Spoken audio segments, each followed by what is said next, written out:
practical life applications of perpendicular bisectors. One of my favorite things in the world is a kite, and if you think of the posts that go inside of a kite, they do intersect each other. This vertical post here is actually a perpendicular bisector. It's perpendicular and it does bisect this into two pieces. If you look at stay cable bridges, which are really interesting, you can talk about this highway, and part of this highway bridge, if you just were to kind of cut it off at certain places, would be bisected by this, this pillar, and each of these cables are going to be congruent. We're going to look at those in just a little while as we go through, but a cable stayed bridge. Here's another example of one. This one's in France. This one, well, I don't know where that one's at, but it's kind of cool. You can look at a Warren Truss bridge, and it forms the triangles that will be ended up bisecting, and they're really powerful. We can talk about some of the perpendicular bisectors that are up here as diagonals. Also in architectural design, if you imagine this being sort of an amphitheater out here, this might be where a lot of the people are sort of hanging out and everything else. These are where some of these things are. This is where the stage is at. This is going to be your focus. So your theater might actually come all the way up to here if you have the theater and around. But when you focus, this is the center of the circle, and this kind of comes out. This opening right here, where this is at the back of the stage, would actually be a bisected in a perpendicular manner from this radius kind of coming out of here. So it's kind of an interesting concept in architecture. There's a lot more details with that I don't really fully understand and know myself, but I do recognize perpendicular bisectors in the real world when I see them. So let's take a look. By the end of class, hopefully we'll be able to use perpendicular bisectors to determine lengths of segments and triangles.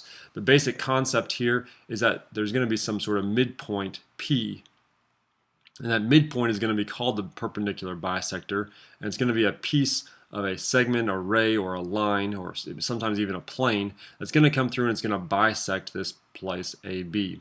What happens then is P is going to be equidistant from both A and B. That means it's the same distance. Because it's the midpoint, you can say that these are equidistant, which is a really cool word.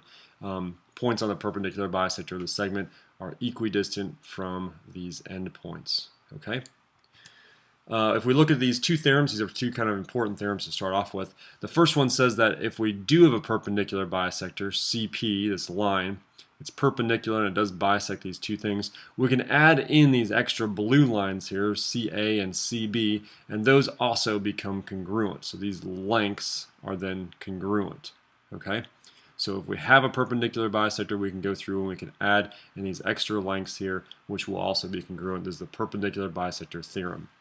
Next, the converse to the perpendicular bisector theorem says, hey, if you already have these blue lengths in here, and they are congruent, so they are equidistant, like D is equidistant from B and A, and we can go ahead and say that D, if we extend this line a little bit further, D will be on the perpendicular bisector. It will be on this line that forms the perpendicular bisector. So in this case, we found that we found these extra lines we can put in. We use these lines down here to say that D is legitimately going to be on this perpendicular bisector of this line. So let's use these. Let's use the perpendicular bisector theorem for the first one, basically saying that AB is going to be congruent to BC. So I'll set these two equal to each other. 2x equals 5x minus 6. That means I'd have negative 3x if I subtract 5x from both sides, and that means that x would then equal 2.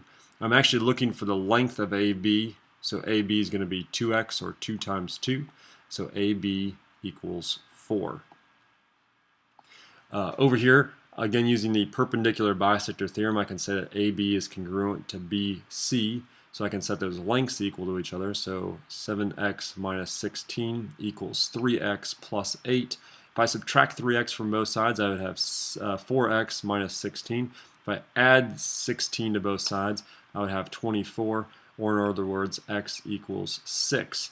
I can then take and substitute this in order to solve for the length of AB. AB is 3 times 6, which is 18, plus 8. 8 plus 18 gives me 26, so AB in this case is 26. In this next drawing, there's actually a lot of things that could be congruent. I could come over here and say that CD is congruent to AD. That's one possibility. Another one that actually I'm going to use for this is saying that CB is going to be congruent to BA. So these are the two pieces that I'm looking at. Even though I could have talked about these are the two that I'm going to be talking about. So I'll have 6x plus 11 equals 11x minus 9. If I subtract 6x from both sides, I'll have 5x here. If I add 9 to both sides, I have 20. In this case, x equals 4. I'll substitute 4 in for x for my length of AB. AB is 11 times 4, which is 44.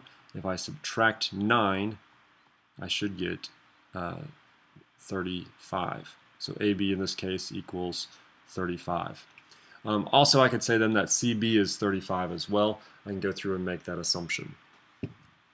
Next, I'm trying to tell whether the information in the diagram allows you to conclude that C is on the perpendicular bisector of AB. So that's not actually drawn in. There is no perpendicular bisector drawn in this case, but I'm asking, would C be on there? Well, if I picture this as that bridge again, this is sort of where the cars would be driving on the bridge, then these would be the stay cables going up, and the perpendicular bisector would actually be that pillar coming down. I could actually say, since these two lines, these stay cables, are the same, that yes, that C would be on the perpendicular bisector. That's using the converse to the perpendicular bisector theorem. In number 5, what I know is I know these two lines are bisected by this segment right here. But I don't know if this is perpendicular or not, so I really can't say it's a perpendicular bisector. And like in number 4, where I knew these sides were congruent, if I knew these sides over here were congruent, I could then go ahead and say, yeah, that's going to be perpendicular, or it is the perpendicular bisector, or C is on there. But until I know either that these two sides are congruent or that this was a right angle, I can't go ahead and say that C is for sure going to be on that perpendicular bisector.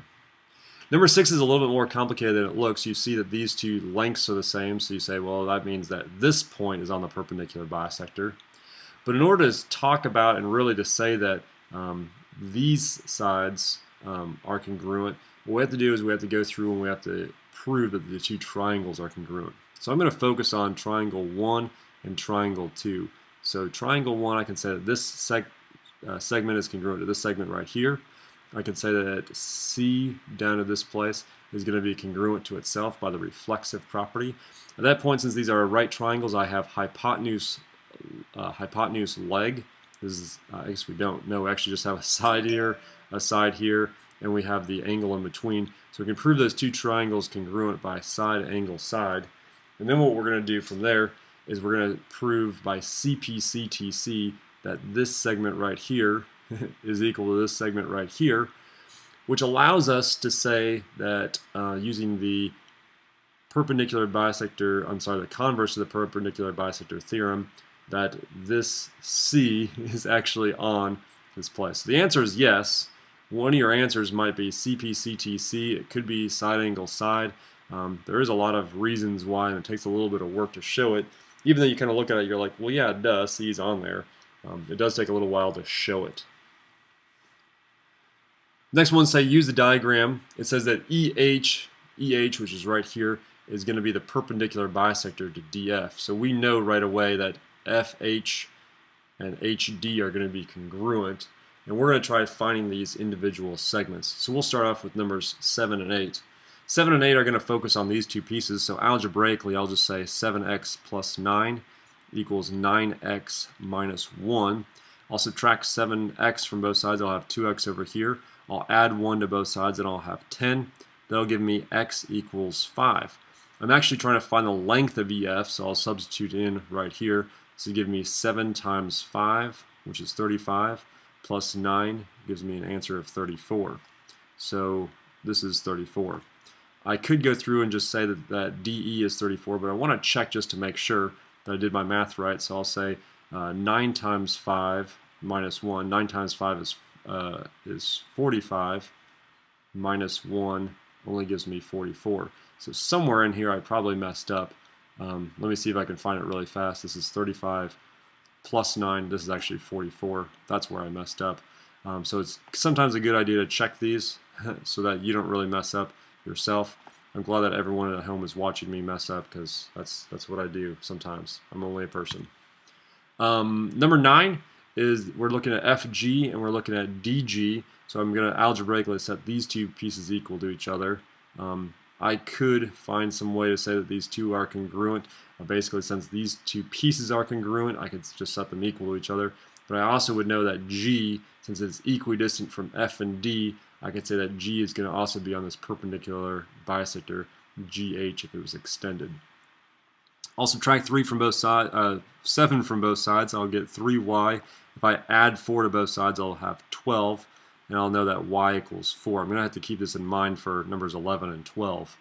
I'll then substitute in, if I'm looking for FG, that means I'll have to say 7 times 4 plus 8. 7 times 4 is 28, plus 8 gives me 36. I hope I added that together correctly. So this is 36. That'd be very embarrassing if I didn't. DG is 10 times 4, which is 40, minus 4, again gives me 36. Because those came out nicely algebraically, I'm hoping that I did those right. I'm sure that someone will let me know if I didn't. Number 11 is actually asking for FH, and if you notice, FH just has 3x plus 4y. So what I need to do is I need to remember the values that I had for number 7, 8, 9, and 10. If I remember right, my x was 5 and my y was 4. These are the variables I found in the previous 4 problems. I can multiply these together, so this would be 15 plus 16, or that this length, FH, is just 31. Because EH is a perpendicular bisector, I know that this length is the same as this length. So if this is 31, this is also 31. So in number 12, what I'm looking for, DF, this length DF, I can say 31 plus 31, which is just 62. Okay, we've come to some beastly problems here, whether that beast is flying in the air or whether that beast is in the field. I think this is kind of a cute looking beast. But anyway, we've come to a pretty beastly problems. And here's the idea here. This is a perpendicular bisector.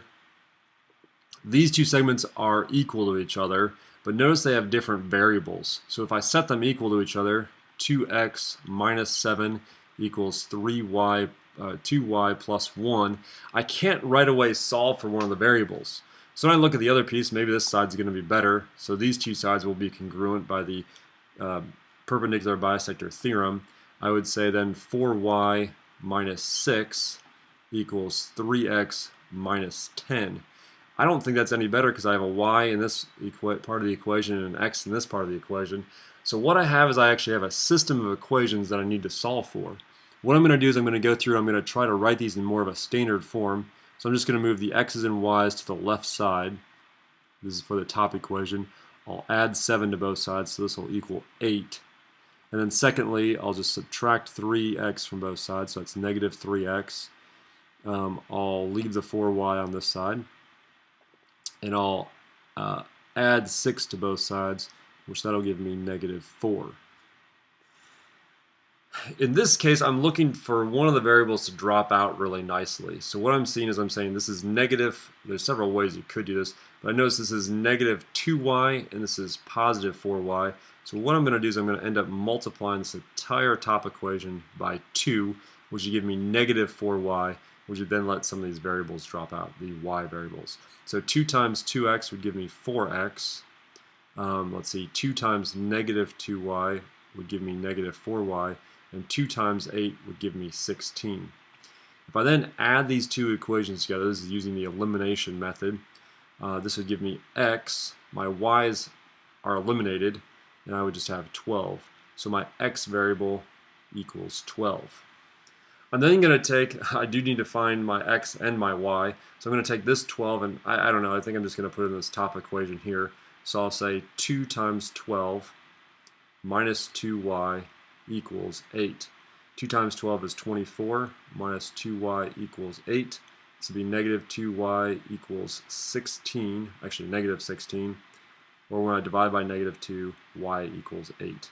So my answers are 12 and 8. Why don't you guys pause this for a minute, and why don't you guys try number 4? When you're ready and you think you have a good answer, hit play again, and I'll try number 4 on my own. Okay, welcome back. There's two equations again. This is x plus 1 equals y minus 5. And my second equation here will be 3x minus 1 equals 2y minus 6. Again, these aren't in a really good order, so what I'm going to do is I'm just going to write them in standard form. So this will be x minus y equals negative 6. And for this equation, I would have 3x minus 2y equals, if I add 1 to both sides, I would have -5. I'm then looking for some really quick, easy way to get some of my variables to drop out. I'm just going to take this top equation and I'm going to multiply it by, I don't know, how about -3? What that would do is my x's would then drop out. So I would have -3x. -3 times -y gives me +3y. -3 times -6 would give me +18. Then I'm going to add my two equations together. My x's are eliminated. I would just have y over here. Y would then equal 13. Then that's my answer for y. And then I'm going to substitute y into one of these really nice equations. Again, I'll just do this top one just for ease. This would be x minus 13 equals -6. If I add 13 to both sides, I would just have x equaling 7. So in this case, my answers are x equals 7 and y equals 13. Kind of some beastly problems. It takes the same concept of these perpendicular bisectors, but it really takes it up a notch into some higher level thinking that maybe only a pteranodon or a pterodactyl can see, and really kind of makes these problems a little bit more challenging. Something else that makes this challenging is they introduce the idea of concurrency. As we talked about earlier, we talked about how concurrent lines, rays and segments, are those that intersect at the same point. They intersect at the same point. They're called concurrent. And then we're going to talk about the points of concurrency. In other words, these are the centers of triangles, if you will. And there's going to be several of them. The one we're focusing on right now, obviously, is the circumcenter. A lot of people laugh when they hear circumcenter. Sounds like a couple other words. One word that I think of when I think of circumcenter is the word circumference. So circumference is basically the distance around a circle. So the idea of circum actually is a prefix that means around or about. So circumcenter means around the center, which is kind of an interesting name, just around the center. Basically that means if we have a center, we could technically draw a circle around this. And what will happen is this would turn out to be the center of our circle, and the center, the circle would actually go through each of these points, each of these three vertices perfectly. Okay, so the perpendicular bisectors of a triangle intersect at the point that is equidistant from the vertices. So there's the idea that the circle could be drawn around here, and each of these red lengths would then become radii. So that means that PA, PB, and PC are all going to be equal because they're all radius of the same circle. And PD, PE, and PF, these blue lines here, are actually your perpendicular bisectors. So here's perpendicular, here's how it's bisected, and we could do this with each of the segments right here. And we looked at this in class earlier, and we'll actually take a look at this with paper folding probably in our next class. So this is called the circumcenter. We're going to have 4 centers in this chapter, and this is the first one. And I think it's kind of easy to remember because circum means around. Around the center means that there's a circle that's drawn around this triangle, and that each of these vertices are then going to be equidistant because they're a radius from that center. So let's talk about how this might work if we're given a drawing and we're actually told that the perpendicular bisectors of these all meet at point G. That means point G is going to be our center. It's going to be our circumcenter. So point G is always going to be the same length away from each of the vertices. It looks like each of those lengths are going to be 25. So each of these solid lines that are inside that are going towards G are each going to be a distance of 25. One of them is given to us so I can tell you what the other 3 are going to be. Additionally, remember that they're made of perpendicular bisectors. So if this part's 24, this part over here has to be 24. If this is 15, this part right here has to be 15. If this is 20, this part has to be 20. So let's take a look at these. Let's see if we can fill these out really quickly. AG, A to G is going to be 25 in length because it is one of those radii of the circle. BD is just going to be 20 because if AD is 20, BD has to be 20. CF is going to be 24. If you locate CF here, C to F is it's bisected here by F. So if this is 24, this has to be 24. BG again is one of those radii. It's going out from the center out to the vertex. So that would be 25. CE, CE looks like it's going to be 15. If we look at the picture, from C to E is going to be the same length as from B to E because E is equidistant from B and C. And AC AC is going to be a little bit more challenging. We know that if AF is 24 and FC is 24, we say 24 plus 24. This will give us 48. We're just adding things together. Next, we're going to look at circumcenters in real life. I'm not sure this is real life or not, but it's pretty artistically drawn. This is stained glass window, apparently in winter. Apparently that's a good time for you to do stained glass. It actually breaks this triangle up. This is actually a circumcenter that happens with a right triangle. This actually becomes the diameter of your circle, as well as each of these other parts are also the diameters. So it's kind of artistically appealing. That's the center of the circle, but it's also the center of the triangle. It also has all these radii coming off of it that are all equidistant, which is actually kind of interesting.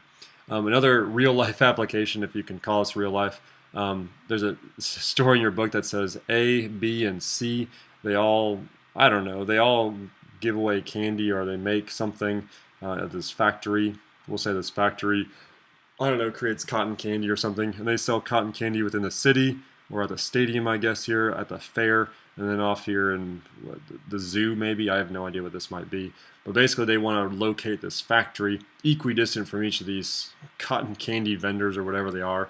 So this is a practical application for using the circumcenter and finding this. So what they could do is they could create this triangle here. They could create then the perpendicular bisectors of each of these, and then figure out exactly where to the nearest, I don't know, 1/10 of a mile, where they should locate their factory to be most efficient in providing cotton candy to each of those vendors. Something that's interesting that'll kind of come up in either a test or a quiz at some point is to look at where the circumcenter happens. If we're given an acute triangle, the circumcenter always happens inside the triangle. It always happens inside.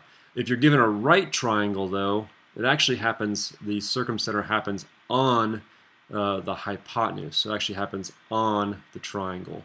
So that's where it's at. And if you have an obtuse triangle, the center is actually outside the triangle. And this will be kind of an interesting question to kind of think about as we try to talk about each one of our centers, and there's going to be questions talking about if you have an acute, obtuse, or right triangle, where does that center locate itself? And just remember that P, maybe a good way to visualize this is that P is always going to be the center of both the circle as well as the center to the triangle. Well, now it's your turn to complete some stuff for class.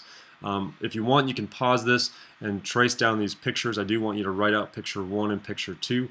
You could probably just read through question 3. I thought, since it's kind of getting close to voting time for us this year, that it would be kind of interesting to talk about this. A town is holding local elections. They want to put their polling stations. They want to find a nice location for them. So where would you put these? And it's kind of a quick question. These again are kind of beastly problems. I said they're moderately tough. You have to use the systems of equations like we did with that page that had the pterodactyl on it. Now I also want you to try these. This is just from some sort of picture. You'll be doing a little bit of algebra in order to figure out the lengths of some of these sides and everything else, and you'll just calculate them and put them down there. And the last one is just error analysis. Really a quick explanation. If you can explain why this conclusion is incorrect, why this conclusion right here is incorrect, I think you really have a good grasp on what is going on in our section. So again, you're going to do 1 through 9 and then 13, and have that ready for class when you come in. Perpendicular bisectors, hopefully this class you've learned how to use perpendicular bisectors to determine the lengths of segments and triangles. If you've done that, then you're ready and you get an A for this class.